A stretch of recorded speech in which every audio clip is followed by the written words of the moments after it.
Hello दोस्तों। आज की इस कहानी में आप सभी का स्वागत है।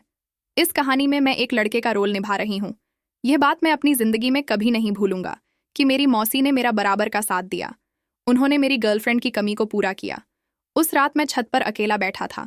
मेरी मौसी भी वहां पर आई। वह बोली, सोहन, तुम यहाँ अकेले बैठकर क्या कर रहे हो? मैंने कहा, कुछ नहीं मौसी, बस ऐसे ही। तो बोली, नहीं, कुछ तो बात है। तुम यहाँ छत पर, वह भी अंधेरे में, बाकी सब लोग नीचे हैं। मैंने कहा, मौसी, तुम मेरी प्रॉब्लम नहीं समझो। कि जाने दो मौसी। मेरा हाथ अपने हाथों में लेकर बड़े प्यार से पूछे, तुम बताओ तो सही, मैं तुम्हारी प्रॉब्लम खत्म कर दूंगी। मैंने सोचा, मौसी इतने प्यार से पूछ रही हैं तो बता ही देता हूं। मैंने कहा, मौसी, तुम तो जानती हो कि आजकल हर किसी की गर्लफ्रेंड जरूर होती है। वह बोली, हाँ, तो क्या हुआ? मैंने कहा, लेकिन मेरी आज तक एक भी गर्लफ्रेंड नहीं बनी। मौसी बोली, अरे तो इसमें कोई बड़ी बात थोड़े है, एक ना एक दिन तुम्हारी भी गर्लफ्रेंड बन जाएगी। मौसी बोली, अच्छा एक बात बताओ, तुम गर्लफ्रेंड के लिए इतने उतावले क्यों हो रहे हो? मैंने कहा, मौसी, मेरा भी मन करता है, लेकिन मैं क्या करूं? मौसी बोली, तुम्हें पता है सोहन, जब से तुम्हारे मौसा जी मुझे छोड़कर गए हैं, मेरा भी बहुत मन करता है, लेकिन मैंने आज तक अपने आप को रोक रखा है और कुछ गलत करने की नहीं सोची। मौसी की बात सुनकर मुझे लगा कि सिर्फ मैं ही उसके लिए पागल हूं, बल्कि मेरी मौसी के मन में भी कुछ था। मौसी मुझसे एकदम सटक बैठी थी। तो भाई लोग, ये बात पिछले साल की है। मेरी मौसी के पति यानी मेरे मौसा जी का देहांत एक कार एक्सीडेंट में हो गया था। दिवाली का त्योहार था और मौसी दिवाली मनाने हमारे घर आई थी। मेरी मौसी की उम्र अभी 28 साल है। वह एकदम जवान और खूबसूरत औरत है। मेरी रोज सुबह देर से उठने की आदत थी। अगले दिन दिवाली थी तो घर में बहुत चहल पहल था और मम्मी ने बताया था कि मौसी भी आने वाली है। मुझे पता ही नहीं चला कि मौसी घर पर कब आ चुकी है। मैं जिस रूम में सोता था वह रूम बहुत बड़ा था। घर के सारे लोग वहीं पर आकर बैठते और बातें करते थे। मैं उसी कमरे में सो रहा था। मौसी मेरे बेड पर बैठी थी और मम्मी नीचे जमीन पर बैठकर दोनों आपस में बातें कर रही थीं। तभी अचानक से मेरी नींद खुल गई। मैंने देखा मौसी मेरी तरफ पीठ करके बैठी हैं और मम्मी से बातें कर रही हैं। मौसी विधवा थी और इतनी कम उम्र में विधवा होने के कारण उनका पूरा बदन भरा हुआ था। मैं पहले भी कई बार अपने सपने में मौसी को करने के बारे में कल्पना कर चुका था। जब आज वह मेरे इतने करीब बैठी थी, उन्हें टच करते ही मेरे बदन में करंट फैल गया। अब मेरी धड़कनें तेज हो गई थीं। फिर मैंने अपना हाथ धीरे से आगे बढ़ाया। मौसी समझ गई थी कि मैं जाग रहा हूं, लेकिन शायद उनकी भी यही इच्छा थी, इसीलिए वह भी कुछ नहीं बोली। मैंने महसूस किया कि मौसी का शरीर तप रहा है। फिर मैंने अपना हाथ उनके चेहरे की तरफ बढ़ा दिया। मेरे ऐसा करते ही मौसी झटक से उठ गई। मैं उनकी इस हरकत से घबरा गया। मेरी माँ सामने थी, लेकिन वह कुछ भी नहीं समझ पाई थी। फिर मैंने थोड़ी देर तक ऐसे ही नींद का बहाना करके पड़ा रहा। मैंने सोचा शायद मम्मी सामने है, उनको पता ना चले। इसीलिए मौसी वहां से उठ गई और सामने सोफे पर बैठ गई। फिर थोड़ी देर बाद मैं आखिर में सोते हुए उठा और कहा, अरे मौसी जी, आप कब आई? फिर मैंने उनको नमस्ते किया। मैं लोग आज मेरा किसी भी काम में बिल्कुल मन नहीं लग रहा था। मैं मौसी से बराबर नज़र भी नहीं मिला पा रहा था। मेरे दिमाग में तरह तरह के सवाल चल रहे थे कि पता नहीं मौसी मेरे बारे में क्या सोचेगी। मैं सारा दिन मौसी के सामने नहीं आया। रात में पूजा करने के बाद मैं कुछ देर अपने दोस्तों के साथ घूमने चला गया। जब मैं घर आया तो मैंने देखा सब लोग मेरे कमरे में बैठकर खाना खा रहे हैं और मेरे बेड के पास नीचे ज़मीन पर 2 बिस्तर और लगे हुए हैं। मैं समझ गया था कि शायद यहाँ पर मम्मी और मौसी सोई होंगी। फिर खाना खाने के बाद मैं छत पर टहलने चला गया। कुछ देर बाद जब मैं कमरे में आया तो मैंने देखा कि मौसी मेरे बेड के पास ही सो रही थी। थोड़ी देर बाद मैंने दरवाज़ा बंद किया और अपनी मौसी के ठीक बगल में आकर लेट गया। आंखों में नींद नहीं थी। करवटें बदलते बदलते रात के करीब 1 बज गए। अब मेरे दिमाग में वही सुबह की बातें घूम रही थीं। यह सब सोच सोचकर मेरी धड़कनें बढ़ती जा रही थीं।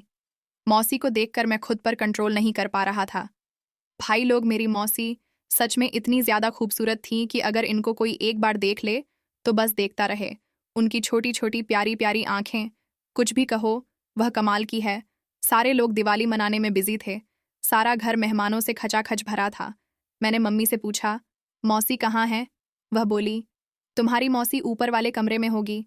अभी कुछ देर पहले वह कह रही थी कि उसका सर दर्द कर रहा है और वह दवा खाकर आराम कर रही है। मैं ऊपर गया, जिस कमरे में मौसी सो रही थी। मैंने जैसे ही कमरे का दरवाज़ा खोला तो अंदर का सीन देखकर मेरा सर चकरा गया। मौसी नींद में किसी से कुछ बोल रही थी। वह कह रही थी, मुझे छोड़ दो, मैं एक विधवा औरत हूँ, यह सब मुझको शोभा नहीं देता। वह अजीब अजीब सी बातें कर रही थी। मैंने सोचा शायद मौसी कोई बुरा सपना देख रही है। फिर मैंने मौसी को हिलाकर जगाया और कहा, मौसी, तुम ठीक तो हो? वह एकदम भनचक्का होकर मुझे देख रही थी। फिर वह मेरे गले लग गई। वह बोली, सोहन मुझे बचा लो, नहीं तो मुझे मार देगा। मैंने कहा, मौसी, यहाँ कोई नहीं है, कौन आपको मार देगा? मारे डर के मौसी मुझसे चिपक गई थी। मैंने उनका सिर अपने कंधे पर रखा और उनको दिलासा देते हुए कहा, मौसी, मैं हूं ना, आपको कुछ नहीं होगा। इतने में मेरी मम्मी भी कमरे में आ गई। मम्मी को देखकर मैं चौंक गया। मैंने कहा, मम्मी, देखो मौसी, कोई बुरा सपना देखी है, जिसकी वजह से काफ़ी डर गई है। मम्मी ने बताया कि जब से मौसा जी खत्म हुए, तब से मौसी को बुरे सपने आते हैं। फिर मैं बाहर चला गया। मैंने सोचा, अभी मौसी की कोई खास उम्र भी नहीं हुई है, उनकी उजड़ जिंदगी को फिर से सुधारने के लिए उनकी दूसरी शादी करानी पड़ेगी। मगर सबसे बड़ी दिक्कत यह थी कि दूसरी शादी के लिए मौसी को मनाएगा कौन। मैंने सोचा किसी बहाने से यह पता लगाना पड़ेगा कि मौसी क्या चाहती है। अगले दिन सारे मेहमान अपने अपने घर चले गए, लेकिन मौसी अभी कुछ दिन और रुकने वाली थी, क्योंकि उनके घर पर वह अकेली रहती है। उनके साथ ससुर उनकी की जरा भी कदर नहीं करते। मौसी जी के साथ हुए एक्सीडेंट से वह लोग मौसी को बहुत मनहूस मानते थे। सुबह मम्मी मुझसे बोली, सोहन, जाकर अपनी मौसी को जगा दो, वह अभी तक सो रही हैं। मैंने कहा, ठीक मम्मी। और मैं मौसी को जगाने उनके कमरे में गया। मैंने देखा मौसी के मोबाइल में किसी का फ़ोन आ रहा था। मैंने सोचा उठाकर देखते हैं किसका फ़ोन है। मैंने फ़ोन उठाया। कोई आदमी बोला। वह कह रहा था, सोनम, मेरी बात मान जाओ, मैं तुम्हारे बिना नहीं जी सकता। तुम बस एक बार हाँ कर दो, मैं फिर से तुम्हारी ज़िंदगी खुशियों से भर दूंगा। फ़ोन पर जो आदमी था, मुझे उसकी आवाज़ कुछ जानी पहचानी लग रही थी। फिर मैंने धीरे से फ़ोन रख दिया।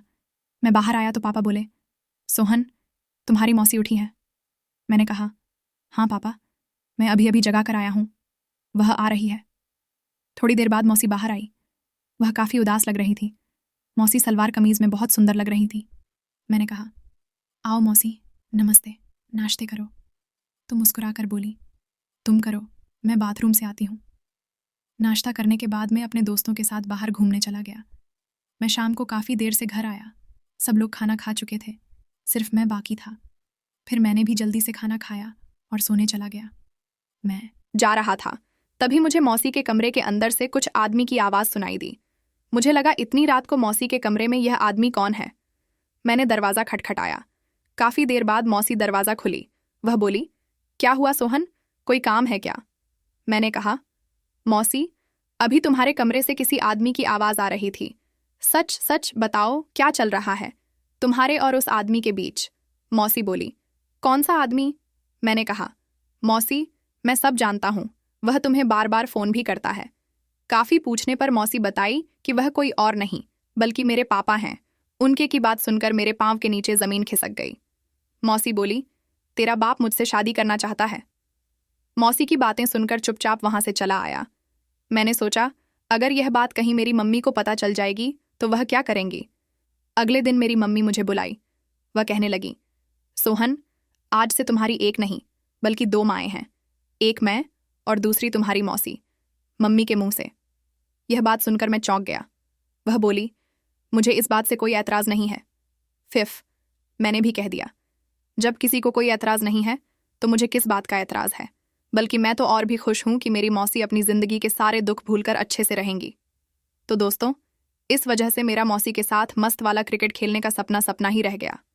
तो दोस्तों, वीडियो अच्छी लगी हो तो चैनल को सब्सक्राइब ज़रूर कर दें। मिलते हैं अगली वीडियो में, तब तक के लिए love you and take care.